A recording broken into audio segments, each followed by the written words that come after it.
भारत और श्रीलंका के बीच एक ऐसा मैच खेला गया था जिसका गवाह खुद कोलंबो का मैदान बना था, क्योंकि इस मैच में श्रीलंका की टीम ने पहले बल्लेबाजी करते हुए 350 रनों का टारगेट भारत के सामने खड़ा कर दिया था। और इसी टारगेट को देखकर श्रीलंका के खिलाड़ियों से लेकर श्रीलंका के फैंस तक सभी घमंड में चूर थे। और इसी घमंड में आकर श्रीलंका की टीम ने भारत के खिलाड़ियों को ललकार दिया कि दम है तो इस मैच को जीत कर दिखाओ। और उनका घमंड भी लाजमी था, क्योंकि जहाँ एक और ये महामुकाबला उनके होम ग्राउंड पर था, तो वही दूसरा उनके खेमे में लसित मलिंगा नामक बला मौजूद थी। लेकिन भारत के हर एक फैंस को उम्मीद थी कि आज भारत लंका का घमंड तोड़ देगा, क्योंकि भारत के पास भी बल्लेबाजों की कमी नहीं थी। खासकर मलिंगा का जवाब भारतीय टीम के पास सचिन के रूप में था, और सचिन ने भी उस दिन किसी को निराश नहीं किया। और सचिन ने इस मैच में एक ऐसा रिकॉर्ड बनाया जिसको याद करके आज भी श्रीलंका के खिलाड़ियों की रूह कांप जाती है।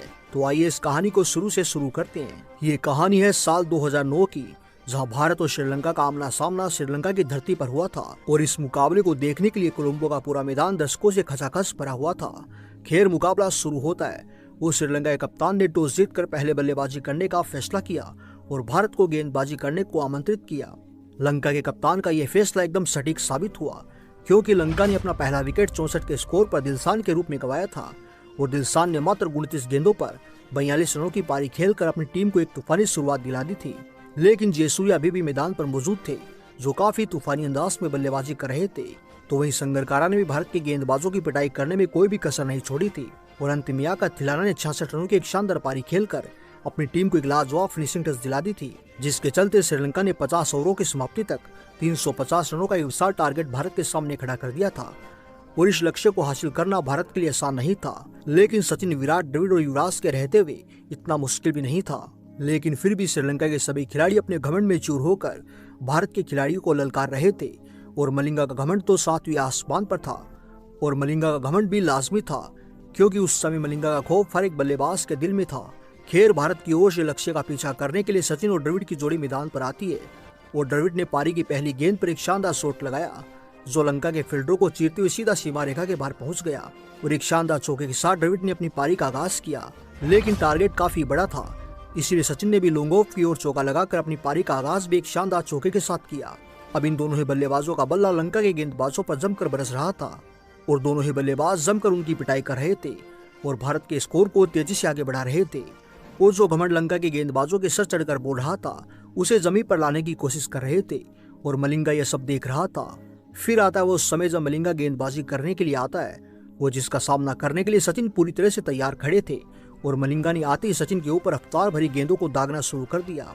लेकिन सचिन तो भला सचिन है, सचिन ने भी मलिंगा का सामना बड़े ही शानदार अंदाज में किया था। हालांकि सचिन ने मलिंगा की एक बॉल पर जोरदार प्रहार करने की कोशिश की, लेकिन बॉल और गेंद का कनेक्शन इतना अच्छा नहीं था, और सचिन आउट होने से बाल बाल बच जाते हैं। और भारत के सभी फैंस ने राहत की सांस ली। हालांकि सचिन 2 रन चुरा लेते हैं, और इन 2 रनों के साथ सचिन अपना 50 पूरा कर लेते हैं। अब यहाँ से सचिन अपना अर्धशतक बनाकर खेल रहे थे। तो वहीं दूसरी ओर राहुल द्रविड़ भी जमकर तबाही मचा रहे थे और एक शानदार प्रहार करते हैं, जिसे श्रीलंका के खिलाड़ी रोकने की पूरी कोशिश करते हैं। लेकिन प्रहार इतना तेज था कि बॉल सीधा सीमा रेखा के बाहर चली जाती है और भारत को यहाँ 6 रन मिल जाते हैं। अब यहाँ से भारत के इन दोनों ही बल्लेबाजों का जवाब लंका के गेंदबाजों के पास नहीं था। भारतीय फैंस खुश थे, तो वहीं भारतीय खेमा भी इन दोनों ही बल्लेबाजों की बल्लेबाजी को देखकर फूले नहीं समा रहा था। लेकिन फिर जयसूर्या भारत के लिए काल बनकर सामने आते हैं और शानदार बल्लेबाजी कर रहे राहुल द्रविड़ को अपना शिकार बना लेते हैं। और राहुल द्रविड़ का आसान सा कैच थमाकर आउट हो जाते हैं। राहुल द्रविड़ ने इस मैच में 56 गेंदों पर 39 रनों की पारी खेली थी। अब यहाँ से भारत का स्कोर 20 ओवरों में 100 रनों के पार पहुंच जाता है। अब राहुल द्रविड़ के आउट होने के बाद महेंद्र सिंह धोनी बल्लेबाजी करने के लिए मैदान पर आते हैं। अब धोनी और सचिन मिलकर लंका के गेंदबाजों की क्लास लगाते हैं। लेकिन अब बारी थी मलिंगा नामक बला को औकात दिखाने की और उसके घमंड को चकनाचूर करने की। और देखते ही देखते धोनी ने फिर मलिंगा को एक शानदार छक्का लगा दिया। पूरा मैदान धोनी के छक्के को देखकर हैरान था, क्योंकि एक 28 साल का बल्लेबाज मलिंगा को छक्के लगा रहा था। और अब धोनी और सचिन के बीच शानदार साझेदारी होने लगी थी। और देखते ही देखते शानदार चौके के साथ धोनी ने भी अपना 50 पूरा कर लिया। लेकिन 50 पूरा करने के बाद धोनी एक और बड़ा शॉट लगाने की कोशिश करते हैं, लेकिन गेंद सीधा फील्डर के हाथों में चली जाती है और धोनी अपना विकेट गंवा देते हैं। और धोनी को आउट करने के बाद श्रीलंका के सभी खिलाड़ी जमकर खुशियां मना रहे थे। और इसी जश्न में पागल होकर मलिंगा सचिन को ललकार देता है और सचिन को कहता है कि दम है तो इस मैच को जीत कर दिखाओ। लेकिन सचिन ने मलिंगा को मुंह से नहीं बल्कि बल्ले से जवाब देना ठीक समझा। और सचिन ने मलिंगा की ललकार का पलटवार करते हुए एक शानदार छक्का ठोक डाला।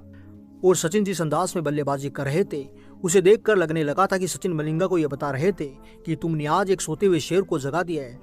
और देखते ही देखते सचिन ने एक शानदार चौका लगाकर अपना 44वां शतक भी पूरा कर लिया। और अब सचिन और युवराज लंका के गेंदबाजों पर पूरी तरह से हावी हो चुके थे और लंका के गेंदबाजों की जमकर पिटाई कर रहे थे। लेकिन तभी सचिन एक खराब शॉट खेलने के चक्कर में मेंडिस की गेंद पर शिकार हो जाते हैं। लेकिन आउट होने से पहले सचिन अपना काम कर चुके थे और लंका के खिलाड़ियों के घमंड को पूरी तरह से तहस नहस कर चुके थे। दोस्तों, आपको बता दें, इस मैच में सचिन ने 138 रनों की एक तूफानी पारी खेली थी और सभी बल्लेबाजों के दिल से मलिंगा के डर को बाहर निकाल फेंका था। और अंत में युवराज और विराट कोहली ने शानदार बल्लेबाजी का नजारा पेश किया था, जिसके चलते भारतीय टीम ने इस मुकाबले को 49 ओवर में फतेह कर लिया और लंका को उसी घर में घुसकर औकात दिखाती थी। और इस मैच के असली हीरो सचिन पाजी थे। तो दोस्तों, ये थी सचिन की वो पारी जिसे क्रिकेट के इतिहास में हमेशा याद रखा जाएगा। तो दोस्तों, आज के लिए बस इतना ही। मिलती है अगली वीडियो में एक और कहानी के साथ। तब तक के लिए जय हिंद, जय भारत, वंदे मातरम।